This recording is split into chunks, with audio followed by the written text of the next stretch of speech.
Hello everyone, welcome back to my YouTube channel. In this video, I will briefly explain about the determination of photon energy in FTIR. Determine whether the photon energy from an infrared laser with a wavelength of 5.0 times 10 to the power of -6 meter is sufficient to excite an organic molecule given that the wave number of the molecule is 606.66 per centimeter. Alright, in this question we have two parts. One is the laser itself and the other one is the molecule. So what we are going to do is we are going to look upon the laser beforehand. So we are going to calculate the nu. So nu is equivalent to the speed of light divided by the wavelength of the laser. So the speed of light is a constant value which is 3.0 times 10 to the power of 8 meter per second, and your wavelength is given in the question here, which is 5.0 times 10 to the power of -6 meter. So from here you can slash out the meter and you will end up having the value of nu is equivalent to 6 times 10 to the power of 13 per second. So this is for your laser. And then from here you need to calculate what is the energy. So the energy is equivalent to the Planck constant times nu. So your Planck constant is a constant value, 6.6 times 10 to the power of -34 joule second. And the nu is the calculation that you have done just now, which is 6 times 10 to the power of 13 per second. So from here again, we can slash out the second and you will get your energy for your laser is equivalent to 3.96 times 10 to the power of -20 joule. Right, so this is the first part of the calculation.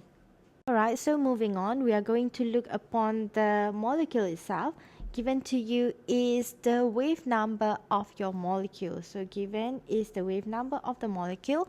So we need to find what is the wavelength. So the wave number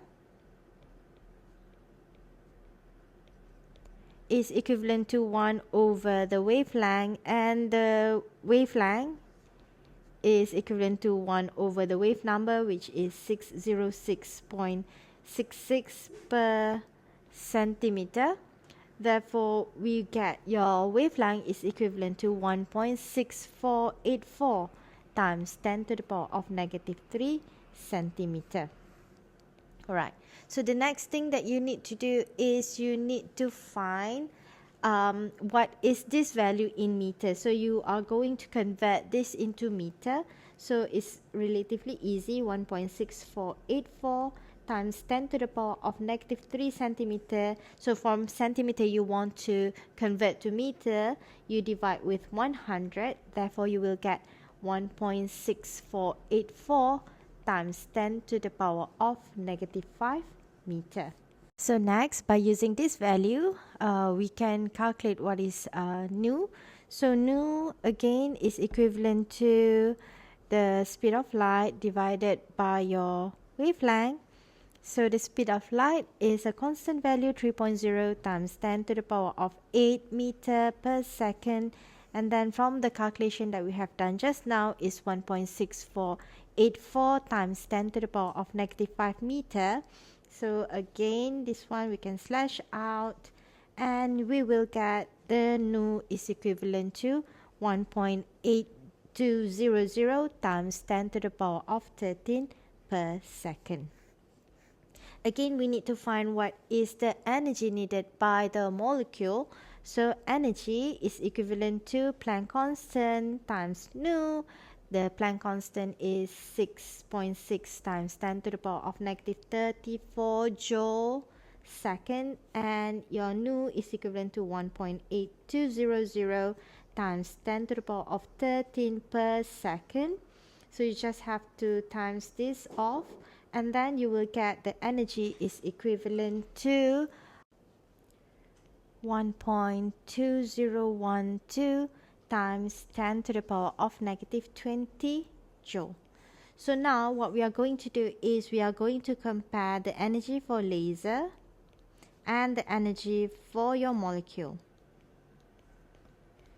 So the energy for molecule is the one that we just calculated, 1.2012 times 10 to the power of negative 20, and previously we have calculated the energy for the laser, which is 3.9600 times 10 to the power of negative 20 joule. So we are going to compare. So apparently E laser, the energy for laser, is bigger than the energy for the molecule. Therefore, the energy is enough to excite the molecule. So this is the final answer for this question. Thank you so much for watching this video from the beginning till the end. So I'll see you again in the next video. Goodbye.